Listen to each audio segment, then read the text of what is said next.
Sosok Helwa Bahmid curhat menderita dinikahi Bahar bin Smith, seorang model Miss Icon PBN 2020.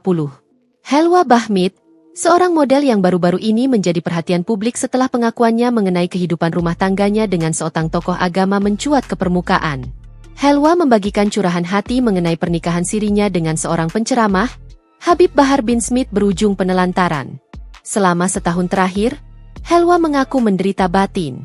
Terlepas dari isu pribadi yang beredar, Helwa dikenal sebagai sosok yang memiliki sejumlah prestasi dalam dunia fashion dan budaya. Helwa Bahmid lahir pada tanggal 7 Juni 2003, yang berarti usianya saat ini adalah 22 tahun. Sebelum menikah, Helwa aktif berkarir sebagai model dan talent profesional. Wanita asal Kalimantan ini kerap tampil di berbagai ajang fashion dan kompetisi bertema budaya. Ia pernah menyandang gelar Miss Icon PBN 2020. Putri terbaik di ajang Pesona Batik Nusantara, PBN, Nationals International 2020. Serta mendapat penghargaan ikon batik Wanso Sasula untuk Maluku Utara. Helwa memiliki tinggi badan 170 cm dan berat 57 kg. Sorotan publik terhadap Helwa Bahmid meningkat tajam setelah ia membagikan curhatan mengenai pernikahannya dengan Bahar bin Smith. Mahligai rumah tangga yang dia bayangkan sebagai kebahagiaan, nyatanya jauh dari harapan. Helwa mengungkapkan bahwa selama setahun pernikahan, ia merasa sangat menderita dan dijadikan layaknya istri cadangan yang ditelantarkan, atau istri simpanan.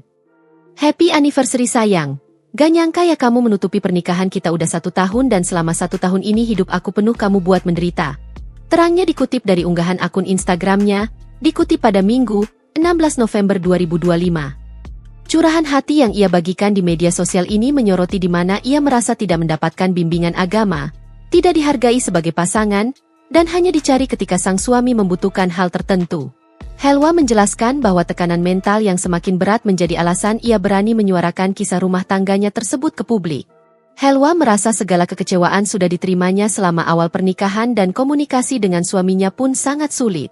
Sosok suami yang harusnya senantiasanya bersamanya, justru jarang sekali terlihat. Beberapa waktu usai menikah, Helwa hamil. Namun Helwa mengaku harus berjuang seorang diri tanpa sosok suami di sampingnya. Download Tribun X sekarang, menghadirkan lokal menjadi Indonesia.